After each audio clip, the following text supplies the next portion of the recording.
Beyond the Mic with Sean Dillon. We're joined on the star line by Peter Diamandis, New York Times best-selling author, founder of more than 20 high-tech companies. Sean, pleasure. Let's go beyond the mic. In your book, The Future is Faster Than You Think, you talk about the acceleration of technology in the future for our lives. How do you think technology will transform our lives for the better? So we all on planet Earth, rich or poor, the richest or the poorest, all have 24 hours in a day, 7 days in a week, 365 days in a year. That's just the way it is. It's how we use our time that differentiates us. You know, if you're wealthy enough to have a private jet, you can afford to skip JFK or LAX. If you're poor, that you have to take a bus, you know, it's going to take you a week to cross the country. So at the end of the day, technology is a force that saves us time, and it's a force that converts what used to be scarce into abundance. And we see that over and over again. You know, one of the best examples is, and I write about this in my first book, Abundance, The Future is Better Than You Think, that if you look at your cell phone today and you count up all of the free apps on your phone, right, two-way video conferencing, high-definition video camera, still camera, radio, music, educational content, all of this stuff that's for free, and you gone back 20 years ago and had to buy that, it would cost you millions of dollars. But today we don't think about it, that it comes free on your digital device. And this is the recurring part of what these exponential technologies do.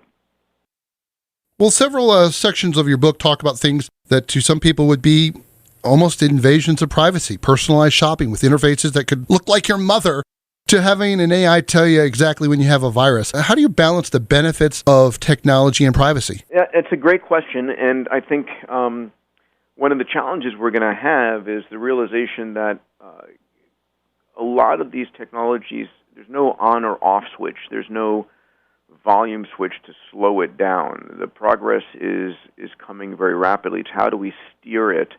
How do we transform it to be used for good?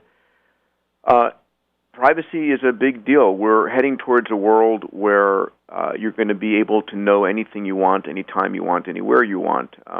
By the end of this year, we will be living in a world with 1 trillion sensors. Your phone's got 12 sensors. The cameras on the streets. Soon, drones flying in the air, autonomous cars driving down the street are generating, you know, hundreds of megabytes of data per second, and we'll soon have thousands of satellites flying overhead. And all these are gathering data. Now, there is a good side and a bad side. The good side is when people are being watched, they have a tendency to do less bad things.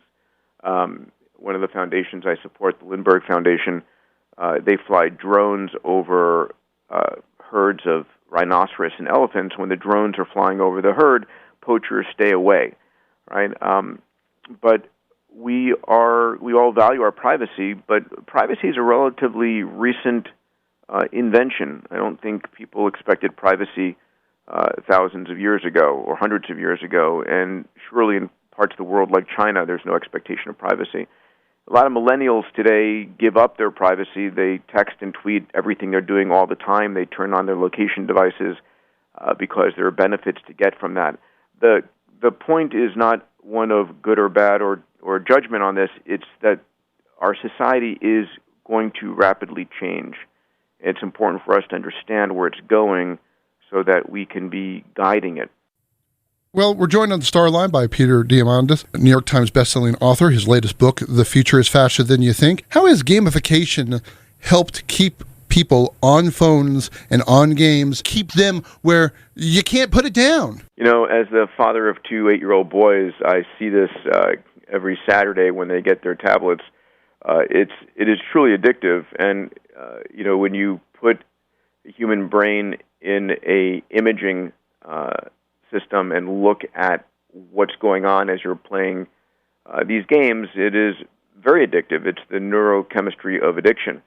And that's a problem. It for sure is an issue. All of us on social media, looking at our emails, our tweets, whatever it might be, and getting sort of a endorphin hit and rush.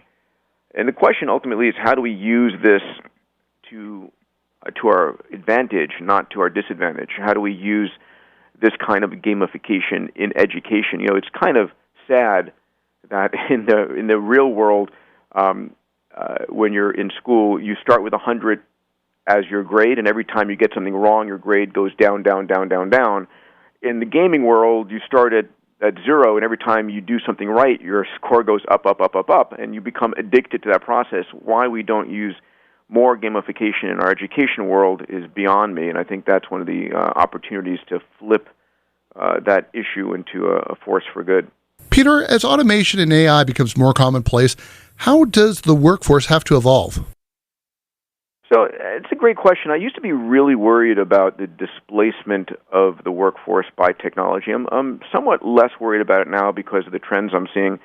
What we're seeing is that AI, artificial intelligence, is less likely to displace individuals and more likely to enable and enhance them. It's really going to be about collaboration. So, for example, today I'm a medical doctor by training, not by practice. I come from a medical family, and there's no way that a human doctor can analyze your genome sequence, your magnetic resonance imagery, your CAT scan, your radiological pathology slides as good as an AI. It just cannot be done. The amount of data is way too much. But we're seeing, in fact, that AIs are beating human doctors in detecting cancers and kidney disease and various kinds of pathologies. But it's going to be a collaboration. But I think in the future we're going to see a situation where we are requiring doctors to utilize AI in a diagnosis, and it may well be that it's malpractice not to use an AI in your diagnosis. How will technology acceleration affect ethical and moral boundaries? Well, that's a great question. I think that morals and ethics change over time. And we have great evidence for this. If you think about the fact that in vitro fertilization, a donor egg, a surrogate mother, would have been considered immoral and unethical just 30, 40 years ago, and today it's a miracle. I'm of Greek origin. If I had gone back to ancient Greece, and as a doctor, my great-great-great-great-grandfather was having a cardiomyopathy, a viral infection of his heart, and some guy gets gored by a bull, and I take the heart of the dead man and put it into my ancient relative and save his life, I would have been burned at the stake. Now it's a miracle. So these things are changing. And I think it's important to realize that our ethics and morals change. So when the technology that's just been announced out of MIT called prime editing, that can, it's a new version of CRISPR with high precision, has the potential to address 89% of all genetic disease, to correct it. And maybe it becomes immoral not to edit your child if you could save them from that hardship. The future is faster than you think. He is the author, Peter Diamandis, along with your co-writer, Stephen Kotler. Peter, thank you so much for joining us. Sean, a pleasure. And if your listeners want to get a copy of my first two books, Abundance and Bold, they can get those for free if they go to futurefasterbook.com and order the newest book. The first two books come along with it, and it's futurefasterbook.com, the website. And that, my friends, is Beyond the Mic.